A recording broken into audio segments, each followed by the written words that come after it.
Hello friends, আসসালামু আলাইকুম। আশা করি ভালো আছেন। আসুন আমরা সহজ ভাষায় বাংলা থেকে ইংরেজি শিখি। এখানে কিছু বাক্য লেখা আছে। এই বাক্যগুলো যদি আমরা সঠিকভাবে চর্চা করি, প্র্যাকটিস করি, তাহলে কিন্তু সহজেই আমরা ইংরেজি শিখতে পারবো, বলতে পারবো। একটা বাক্যকে আমরা চারভাবে লিখতে পারি। এই বাক্যগুলো যদি আমরা প্র্যাকটিস করি, তাহলে কিন্তু আমাদের টেন্স অতি সহজেই শেখা হয়ে যাবে এবং আমরা অতি সহজেই ইংরেজি বলতে পারবো। চলুন আমরা শুরু করি। এখানে লেখা আছে তুমি খেলো। তুমি খেলো একটা ছোট্ট একটা বাক্য, একটা শিশুও পারবে। তারপরেও আমি বলছি যে তুমি খেলো, আমরা কি বলবো? Present indefinite. তুমি খেলো, ইউ প্লে। হ্যাঁ, তুমি খেলো কি হবে? You play. তুমি খেলো, ইউ প্লে। হ্যাঁ, তুমি খেলো না, এই বাক্যটাকে আমরা নেগেটিভ করবো। তাহলে you don't play. You don't play, তুমি খেলো না। তুমি কি খেলো, বাক্যটাকে প্রশ্ন করবো। এই ডুটাকে আমরা সাবজেক্টে আগে দেবো। তুমি কি খেলো, তাহলে এখানে হবে ডু ইউ প্লে। তুমি কি খেলো, প্রশ্ন চিহ্ন। তুমি কি খেলো না, হ্যাঁ, তাহলে নেগেটিভ ইন্টিগ্রেটিভ একসঙ্গে আছে। এখানে নেগেটিভ ইন্টিগ্রেটিভ একসঙ্গে আছে। তুমি কি খেলো না, ডোন্ট ইউ। আমরা বলবো DON করি, ডোন্ট ইউ প্লে। তুমি কি খেলো না। অর্থাৎ এখানে বলা আছে 1 2 3 4। এই যে তুমি খেলো, এই তুমি খেলো, এই বাক্যটাকে 4টা ভাগে ভাগ করতে হবে। তাহলে কিন্তু আপনার প্রেজেন্ট ইনডিফিনিট অন্তত আপনার ক্লিয়ার হয়ে যাবে। তুমি খেলো, ইউ প্লে। তুমি খেলো না, ইউ ডোন্ট প্লে। তুমি কি খেলো, ডু ইউ প্লে। তুমি কি খেলো না, ডোন্ট ইউ প্লে। অর্থাৎ একটা বাক্যকে আমাদেরকে 4ভাবে লিখতে হবে। তাহলে কিন্তু আমাদের টেন্সটা ক্লিয়ার হয়ে গেল। একটা হাঁ বাদক, একটা না বাদক, একটা প্রশ্নবোধক এবং একটা না বাদক এবং প্রশ্নবোধক একসঙ্গে। তাহলে কিন্তু আমাদের টেন্সটা একবারেই ক্লিয়ার হয়ে যাবে। আর যদি থার্ড পারসন সিঙ্গুলার হয়, সেখানে যদি সেই খেলে দেই, হি প্লেস হবে, হি ডাজন্ট প্লে হবে, ডাজ হি প্লে হবে, ডাজন্ট হি প্লে হবে। অর্থাৎ যদি থার্ড পারসন সিঙ্গুলার হয়, তাহলে মূলবারের সঙ্গে ইয়েস বা ইয়েস যোগ করতে হয়। এখানে আমরা বলছি তুমি খেলো, ইউ প্লে। তুমি খেলো না, ইউ ডোন্ট প্লে। তুমি কি খেলো, ডু ইউ প্লে। তুমি কি খেলো না, ডোন্ট ইউ প্লে।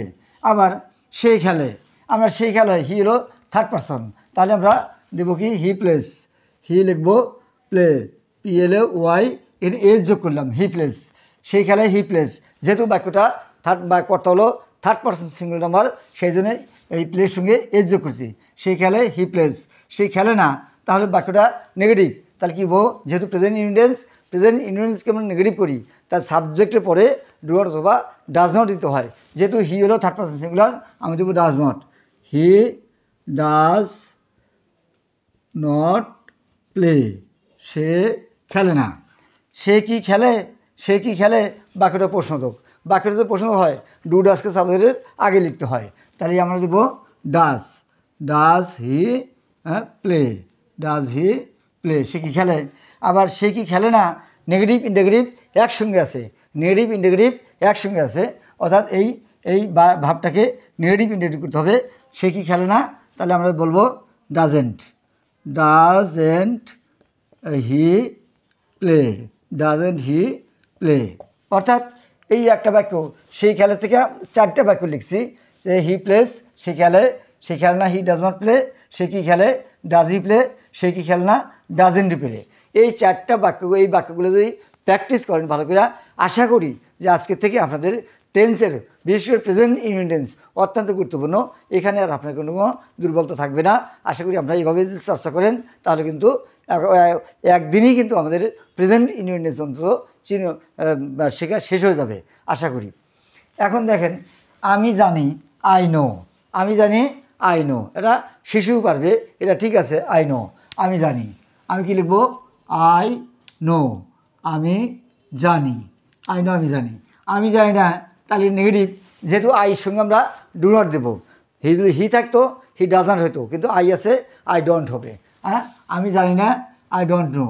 আমি লিখবো IDON, আই ডোন্ট নো। আমি জানি না। আমি কি জানি, তাহলে কী হবে?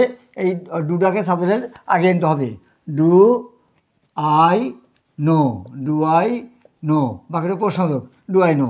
আমি কি যাই না, তাহলে কি হবে, নেগেটিভ ইন্টিগ্রেটিভ একসঙ্গে আছে, এখানে নেগেটিভ ইন্টিগ্রেটিভ একসঙ্গে আছে, ডোন্ট আই, হ্যাঁ, do don't I know, don't I know, negative interrogative অর্থাৎ একটা বাক্যকে আমি 4টা ভাগে ভাগ করছি, যে আই নো আমি জানি, আমি জানি না, আই ডোন্ট নো আমি কি জানি, ডু আই নো আমি কি জানি না, ডোন্ট আই নো।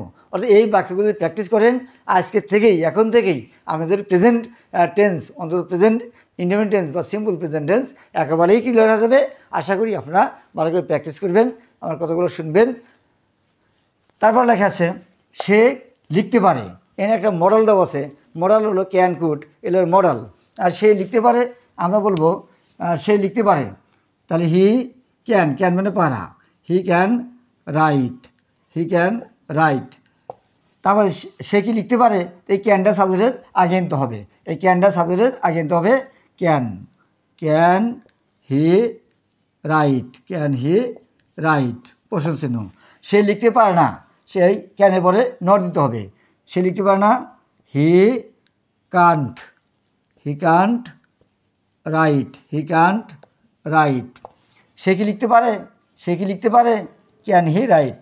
আমরা বলবো সে কি লিখতে পারে না, এন হবে সে কি লিখতে পারে, এন হবে না, বাকিটা সে কি লিখতে পারে না এ হবে, তাহলে can't, can't he write, WRITE। আশা করি বুঝতে পেরেছেন। এই বাক্যগুলো অত্যন্ত গুরুত্বপূর্ণ, আপনারা যদি প্র্যাকটিস করেন, চর্চা করেন, তাহলে কিন্তু প্রেজেন্ট ইন্ডিপেন্ডেন্স অতি সহজেই আপনারা শিখতে পারবেন এবং এই বিষয়ে আর কোনো আপনাদের কোনো সমস্যা থাকবে না। অর্থাৎ এই একটা বাক্যকে আপনাদেরকে 4টা বাক্যে রূপান্তর করতে হবে। এভাবে যদি চর্চা করেন, আশা করি খুব দ্রুত আজকের থেকেই আপনাদের এই টেন্সটা ক্লিয়ার হয়ে যাবে। আশা করি বুঝতে পেরেছেন। ভিডিওটি পছন্দ হলে লাইক, কমেন্ট, শেয়ার দিবেন। ধন্যবাদ।